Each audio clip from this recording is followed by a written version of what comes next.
दोस्तों, आप सभी ने हमारे पिछले वीडियो में चार्ल्स डार्विन थ्योरी के बारे में जाना था कि कैसे चार्ल्स डार्विन ने हिंदू धर्म ग्रंथों से प्रेरित होकर धरती पर जीवन विकास चक्र की थ्योरी बनाई थी, जिसके अनुसार पहले जलचर जीव मछली अर्थात भगवान विष्णु के पहले अवतार यानी मत्स्य अवतार के बारे में जाना था। चलिए हम जानते हैं चार्ल्स डार्विन की थ्योरी के अनुसार अगले प्राणी के बारे में। चार्ल्स डार्विन ने बताया कि जलचर प्राणियों के बाद फिर जल और थल में विचरण करने वाले प्राणियों का विकास हुआ, जिनमें पहला जीव कछुआ था। दोस्तों, सनातन धर्म के अनुसार भगवान नारायण का दूसरा अवतार भी कछुआ यानी कश्यप अथवा कूरम अवतार था। दोस्तों, हमारे शास्त्रों के अनुसार एक समय जब देवताओं को अपनी शक्ति का अत्यधिक अहंकार हो गया था, तब उन्होंने ऋषि दुर्वासा का अपमान किया था। इसी से क्रुद्ध होकर ऋषि दुर्वासा ने देवताओं को श्रीहीन होने का श्राप दे दिया था, जिसके कारण माता लक्ष्मी भी अपने पिता समुद्र देव के पास चली गई। इसके पश्चात देवताओं की शक्ति दानवों के समक्ष कम हो गई थी, जिस कारण दानवों के राजा बलि ने देवराज इंद्र को पराजित कर दिया था। अब तीनों लोकों पर दानवों का राज हो गया था तथा चारों ओर अधर्म बढ़ने लगा था। यह देखकर देवता अत्यधिक विचलित हो गए।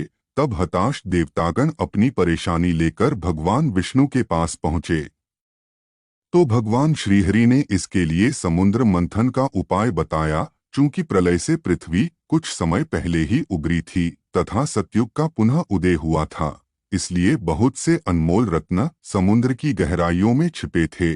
चूंकि समुद्र को मंथने का कार्य ना ही देवता अकेले कर सकते थे तथा ना ही दानव, इसलिए भगवान विष्णु ने इस कार्य के लिए दानवों के साथ मिलकर समुद्र मंथन करने तथा उसमें से बहुमूल्य रत्न पाने को कहा। साथ ही भगवान विष्णु ने देवताओं को बताया कि इसमें से अमृत भी निकलेगा, जिससे देवता अमर हो जाएंगे। अमृत को पीने से देवताओं की शक्ति दानवों से अत्यधिक बढ़ जाएगी तथा उन्हें अपना राज सिंहासन पुनः प्राप्त होगा। समुद्र का मंथन करने के लिए विशाल मधानी की आवश्यकता थी, जो उसे मथ सके। इसके लिए भगवान विष्णु ने अपने सुदर्शन चक्र की सहायता से मंदार पर्वत को काटकर समुद्र में रख दिया। इस पर्वत की सहायता से देव व दानव समुद्र को मथने का कार्य कर सकते थे। अब उन्हें इस पर्वत को घुमाने के लिए एक मजबूत रस्सी की आवश्यकता थी। इसके लिए भगवान विष्णु ने स्वयं अपना शेषनाग दिया। इस शेषनाग को मंदार पर्वत पर लपेटा गया। इसके मुख को दैत्यों की ओर रखा गया तथा पूंछ को देवताओं की ओर। अब समुद्र मंथन का कार्य प्रारंभ हो गया, लेकिन एक समस्या और आ पड़ी। चूंकि समुद्र बहुत विशाल तथा गहरा होता है तथा इसमें कोई पक्की भूमि नहीं होती, इसलिए मंदार पर्वत अंदर रसातल में जा रहा था। यदि वह डूब जाता तो समुद्र मंथन का कार्य अधूरा रह जाता। यह देखकर भगवान विष्णु स्वयं देवदानवों की सहायता करने के लिए अपना द्वितीय अवतार लेकर आए। इसके लिए उन्होंने कछुआ का अवतार लिया तथा मंदार पर्वत का भार अपनी पीठ पर उठाया। चूंकि कछुए की पीठ ठोस होती है, इसलिए मंदार पर्वत उस पर टिक गया।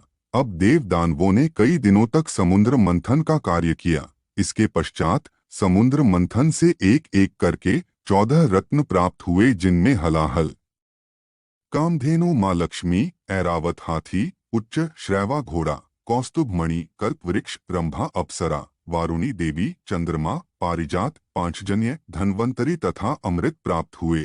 जैसे ही अमृत प्राप्त हुआ, वैसे ही देव दानवों के बीच उसे प्राप्त करने के लिए भयानक युद्ध छिड़ गया।